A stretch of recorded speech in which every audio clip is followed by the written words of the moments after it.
نحن لازلنا في معالجة آثار 13 يناير وما قبل 13 يناير وما قبل 13 يناير، ولا زلنا نعالج تلك التركة الثقيلة، وأيضا نعالج مخلفات حرب 94.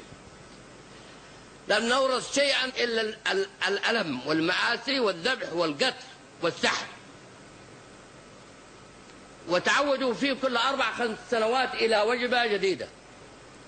ولكن منذ 13 عام بعد ترسيخ الوحدة المباركة أوقفنا هذه المذابح، ولن تسال قطرة دم. أوقفنا هذه المذابح ولن تسال قطرة دم، واتجهنا معا ومع كل الشرفاء والمخلصين من أبناء هذه المحافظات نحو التنمية، نحو التنمية والأمن والأمان والاستقرار، ومعالجة مخلفات الماضي الشمولي. الآن بدأت تتحرك خفافيش الظلام، وبدأت تطل برؤوسها من الداخل والخارج، حقدا على هذه المحافظات لموقفها الشريف والنظيف الذي وقفت إلى جانب الشرعية. جاء مؤتمر فرص الاستثمار في العاصمة صنعاء، وأعلنا أننا سنتجه نحو الاستثمار في كل من عدن وأبين ولحج والضالع وتعز والحديدة وحضرموت وبقية المحافظات، نعوض ما فات من المآسي ونتجه نحو التنمية وخلق فرص عمل للشباب. قامت القيامة عليهم، لأنه هذا بساط سيسحب من تحتهم تحول كبير في حياة شعبنا بعد الأمن والأمان والاستقرار. وقف المذابح الذي كان يعملها كل 4-5 سنوات 13 سنة الناس آمنة، الآن سيبدأ مرحلة جديدة من التحول نحو التنمية، والتنمية الصناعية والاقتصادية والزراعية. فقامت عليهم القيامة وبدأوا بالاعتصامات والمسيرات. لا بأس، تبدأ المسيرات والاعتصامات في إطار الدستور والقانون، التعبير السلبي كفلها الدستور. لكن إيش اللي بيحصل؟ كل الاستثمارات هذه تتجمد. المستثمرين في الداخل أو في الخارج عندما يشوف هذه الزوابع بالتأكيد كثير من الناس ما بتوقف. إذن في هذا جزء من التآمر، يعني مش التآمر أنه قطع طريق أو يغتال أو يعمل شيء، هذا جزء من التآمر، من مخطط التآمر أنه نوقف عملية التنمية. يعني أنا أتحدث في أبين، مش لأبين، أتحدث لكل الوطن. الحذر والصحوة نحو هذه خفافيش الظلام ونحو أعداء التنمية والأمن والأمان والاستقرار، أن نكون يقظين. أوعوا، الحذر من تلك العناصر. كثير منهم فقدوا مصالحهم وتعرفهم حق المعرفة وبدأوا يطلبوا حق اللجوء السياسي. طيب ليش؟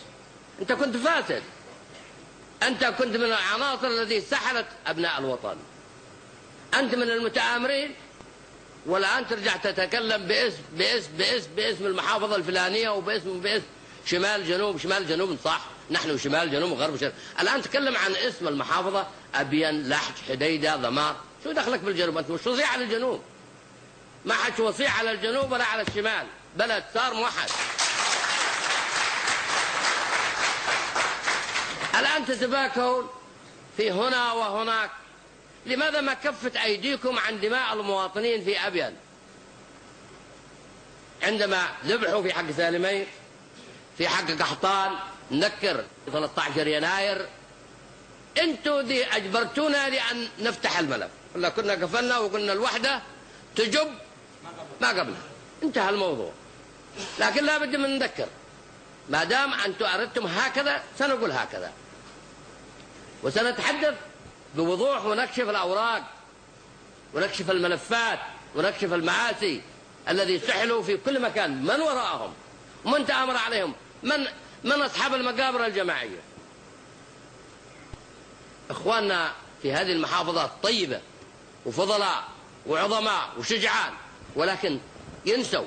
احنا نريد أن نذكر أن لا تنسوا، ما دام هم لن ينسوا مصالحهم وفقدانهم للسلطة، احنا سنقول لهم لا، أنتم ذبحتم وأنتم سحلتم وأنتم دمرتم المحافظات الجنوبية والشرقية طوال حكمكم 25 عام. لا طريق، لا مستشفى، لا جامعة، لا كلية، لا شيء إلا الخوف. كان أبناء شعبنا في هذه المحافظات مشردين ما بين الشمال والخليج يبحثون عن أمان. الآن آمنين ومطمئنين. جاءوا ركبوا موجة ما يسمى بالإيش؟ بالمتقاعدين. التقاعد قانون للناس جمع. كثير منهم أنتم سببتون التقاعد عندما ارتكبتم مأساة 94 الحرب والفتنة هذه أشعلتوها. فجاءت قصة المتقاعدين. الآن أعدنا النظر في مسألة المتقاعدين سواء كانوا عسكريين أو مدنيين، وعملنا على معالجتها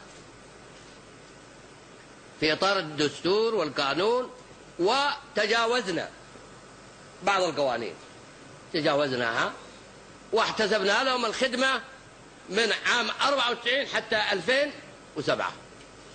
هؤلاء أبنائنا وأبناء جلدنا وأخواننا وهم مستحقين. عالجنا هذه القضية.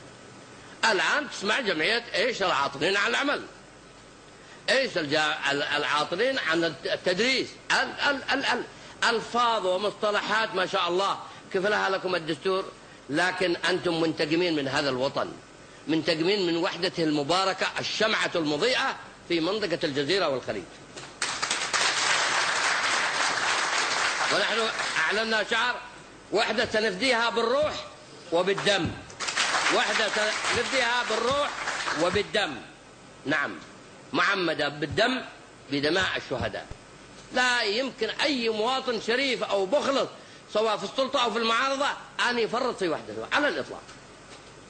هذا مستحيل، هذا خيال في رؤوسكم. عملتوها في 93 94 وباءت بالفشل المؤامرة، والآن تعيدوا الكرة مرة أخرى. نقول لكم لا منبيا، لا للعب بالنار، لا للعب بالنار، لا للعب بالنار. الشعب اليمني سيحافظ على وحدته وأمنه واستقراره ويتجه نحو التنمية الشاملة. على كل حال التنمية تريد أمن وأمان واستقرار، تريد أمن وأمان واستقرار. المعارضة نحن نرحب بأفكار المعارضة في الإطار السلمي، والذين فقدوا مصالحهم عليهم أن يعقلوا البلد. ما حد وصي في أبين على أبين، ولا حد وصي على الشمال ولا على الجنوب. الوطن أصبح وصي على نفسه. اتجهوا نحو التنوية، نحو الاستثمار، نحو الإخاء، نحو نبذ العنف، الحوار. أي مظالم مقبولة نحن نقبلها، أي مراجعة، كلها في مشاكل في كل المحافظات،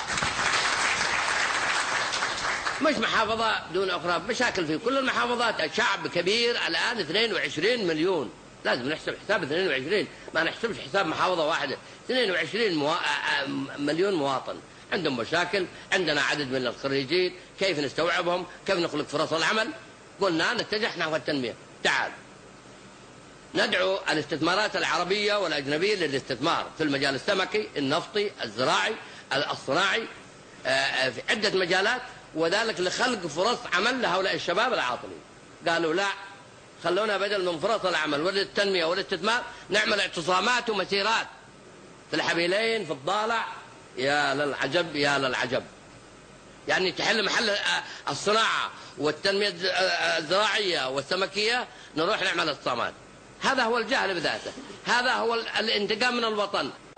أنا أشكر كل أبنائي على تعاونهم وعلى التفافهم وعلى حسهم الوطني وعلى شعورهم الوطني بالأخطار والمخاطر، وهذا ليس غريب على هذه المحافظة البطلة.